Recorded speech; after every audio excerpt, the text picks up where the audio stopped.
Hi everyone, welcome to today's video. This is going to be a follow-up video from yesterday at the teaching that I did for the week of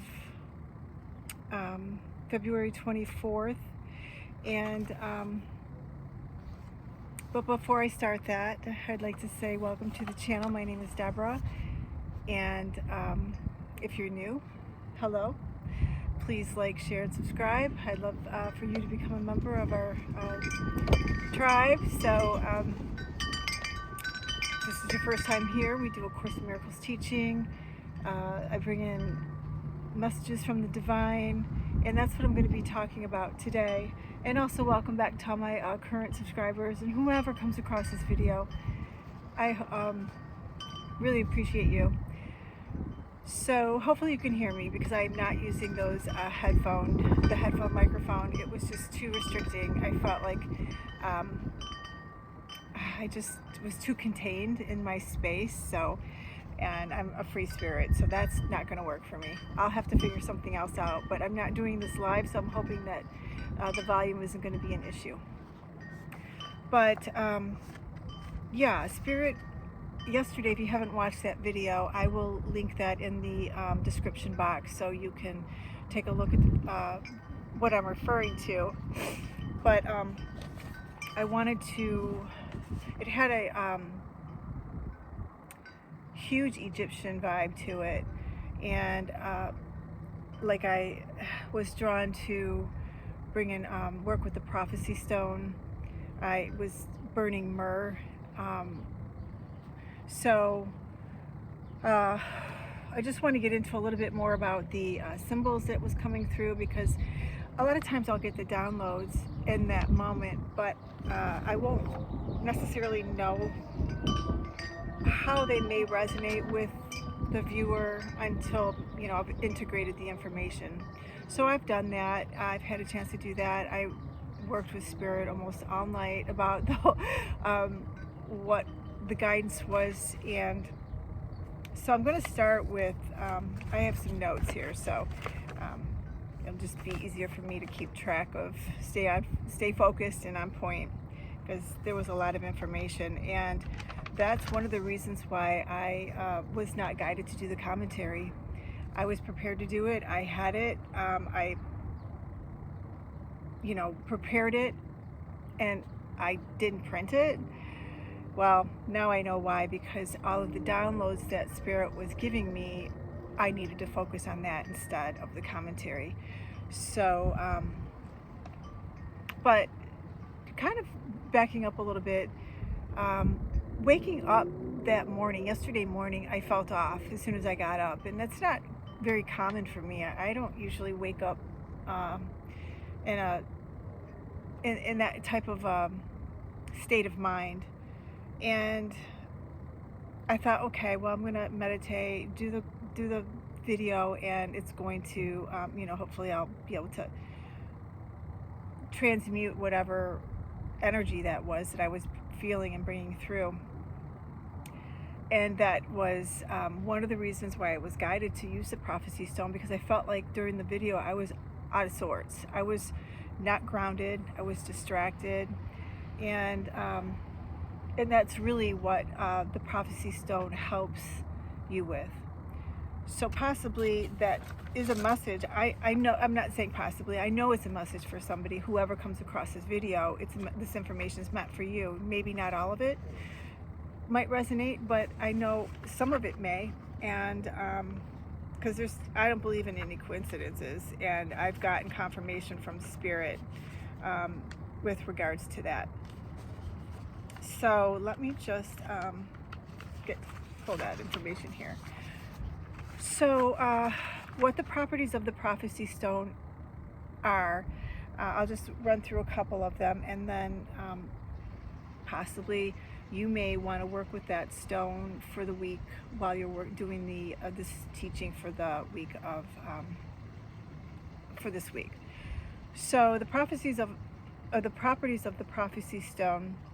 It's a unique crystal known for its transformative properties and high vibrational energy. It's a morph of lemonite and hematite and pyrite. There's a couple different, it's composed of a couple different elements. But the stone is associated with the root, sacral, solar plexus, third eye, crown chakra. So almost all of them except for the heart. It's ruled by the planet Mercury, which is really interesting because it was such a mercurial feeling I was in, and so it has the elements of air and earth. So the prophecy stone is believed to enhance intuition, aid in spiritual growth, facilitate a deeper connection with the universe. The stone is known for its grounding energy, and which can help individuals feel more stable and centered.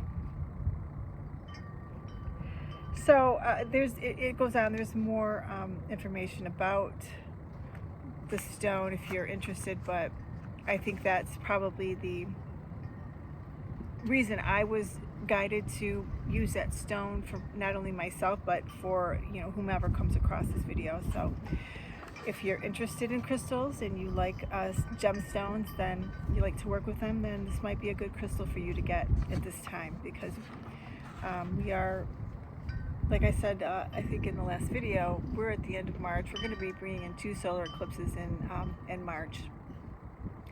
So I think I just said we are at the end of March. We're at the end of February, and there's going to be,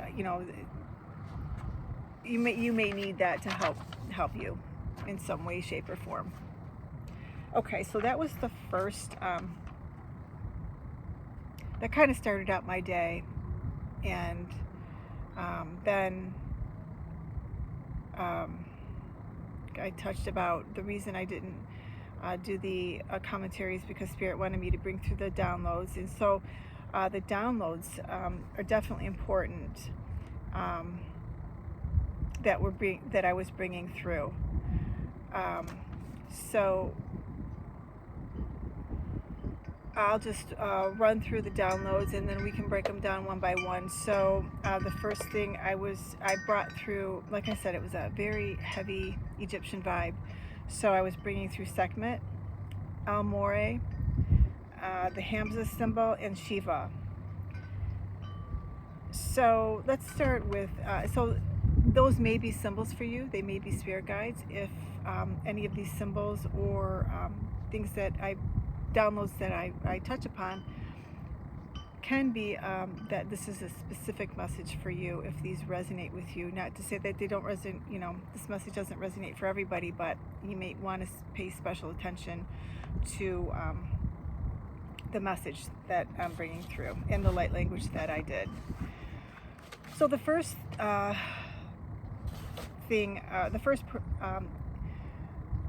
that was brought through was Sekhmet. And who is Sekhmet? Sekhmet is an Egyptian mythology goddess. She's the warrior goddess, as well as the goddess of medicine. And she's also a solar deity. And sometimes she's given the epithet of the Eye of Ra. She's associated with the goddess of Hathor and Beset. She's the daughter of the sun god Ra. And it's interesting that I was drawn, today is such a beautiful day. And I created this little space here so I could be outside to film this and just to bring in the energy from the sun. So I believe there's a correlation between her coming through. I say her because they say she is a warrior goddess.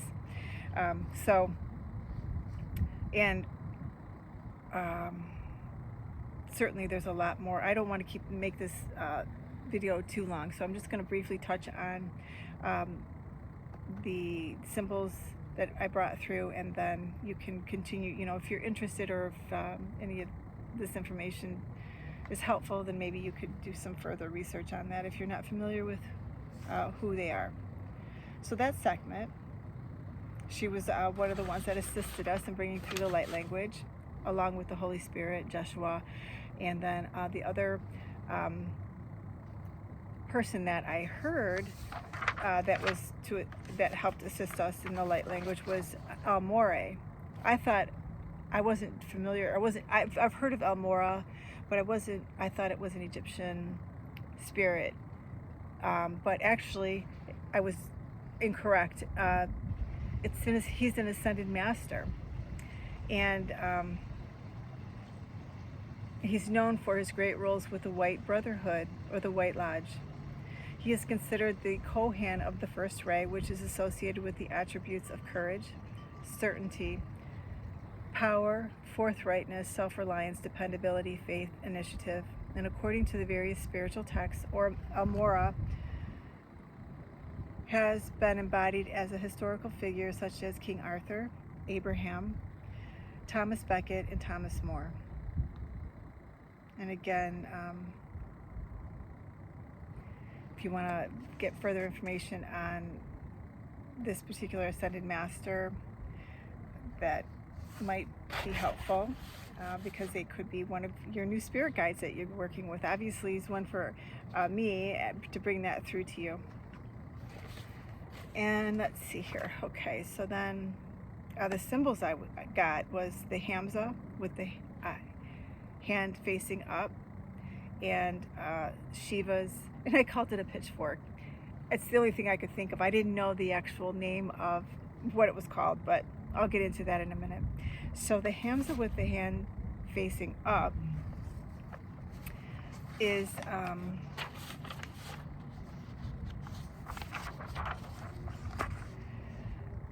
it says when displayed in an upright position, the universal sign against evil. It's believed to protect against negative energies and the evil eye, which was interesting because I was wearing an evil eye necklace yesterday, and I typically don't wear them. I have them for other reasons. I keep them around my home and whatnot, but I don't really wear them. I have a bracelet. I shouldn't say that. I do have a bracelet, but I don't typically wear it. No, you know what? Strike that, because I do have an evil eye necklace. I just don't wear this particular type. It's such a prominent one. I have a smaller one that I've worn, so no, I have worn them. And I was wearing it yesterday, so maybe it's a sign for you to get a Hamza, wear a Hamza. They come in, you can, just like my necklace here, you can get them in necklaces, forms, rings, and whatnot. So, but the Hamza hand is often seen as a protective gesture, symbolizing divine protection and warding off any form of negativity. So this isn't to create, any type of fear. It's just, certainly if you feel like I was feeling a little off yesterday, and that's why I was guided to wear that necklace, use that stone. And that brings me, well, I'll do one more symbol and then I'll close the video off with two things. The final comment about everything, and then I'm going to bring in a light language activation. So the other symbol I was seeing was, I called it Shiva's pitchfork. It's known as the Trishula. I think I'm saying that right, Trishula, and it's a trident that is significant. That is a significant symbol in Hinduism, and is widely associated with the deity Shiva. The Trishula, which means three spear, that's why it kind of reminded me of a pitchfork. Is a three spear in Sanskrit. Is not exactly a pitchfork, but a divine symbol that represents various trinities such as creation, preservation, and destruction. So there's a thread, common theme here throughout all this stuff. We've got the warrior goddess. We've got, he's the protector of destruction. It's a heavy emphasis on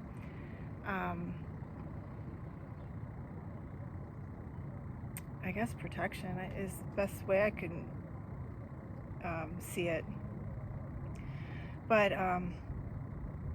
they were all, they all came in randomly, but they all tie together in some way, shape, or form. in my maybe something's going on with your right eye, but my right ear is, I just got a loud high-pitched sound, which is confirmation from my spirit guides. Shiva has said to have stuck his Trishula into a mountain to extract water and soothe the irritation caused by the poison he drank to protect the universe. Now that's a huge message. And then the last comment I'd like to just touch upon that I mentioned in the video is that when I said, I talked about, and this is really important, and I didn't know why Spirit was having me bring through that information. It's like, like the Egyptian guides or the Egyptian kings or deities would have, the prophets bring in and decipher their messages and dreams and help them guide them. And those are tools. And, I was, we do that all the time. We're doing it with the Course. I'm doing it with crystals, with your diet, your health and well-being, anything that you feel is going to help, guide you and facilitate your well-being, or there's nothing wrong with that. It's just what Spirit wanted me to emphasize is that you are all knowing. You have all that information within you. It's just quieting your vessel, quieting your mind, tapping into your heart space and listening and connecting with the divine, because that information is within you. It's nothing wrong with using all of these other modalities and tools to assist you, but never forget that who you are is so, so powerful, and the information is within you. So I would just like to now close this with a light language to bring in the frequencies of the sun. When I was meditating this morning, I was seeing this amazing energy coming through, and it was gold. It had like a purplish blue hue and white. So they wanted me to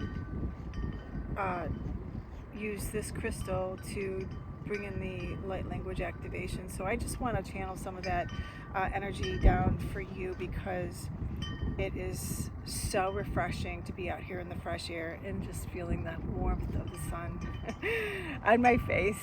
And hopefully you get to enjoy and experience a little bit of that juiciness. So, okay. Thank you, Spirit. We're calling in the Holy Spirit, Ascended Master Jesus, our highest self, our I Am Presence, our Oversoul, and the Divine, to assist with bringing in this light language activation for our viewers for today's video. Thank you, Spirit.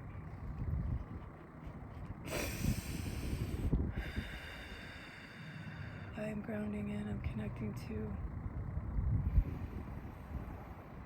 the Divine as above and the earth as so below.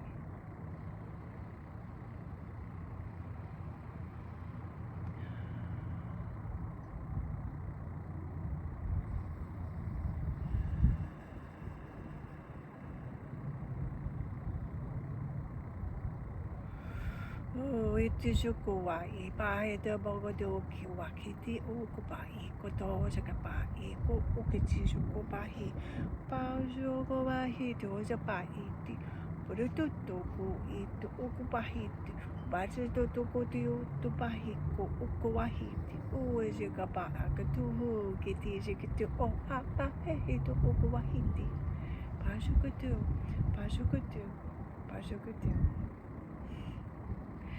So thank you for being here. I hope you've enjoyed today's part 2 of yesterday's video, just to give you some clarification of all the downloads that I was bringing through. And me and my spirit guides are sending you so much love, blessings, and abundance. And I hope you have a beautiful day. Namaste.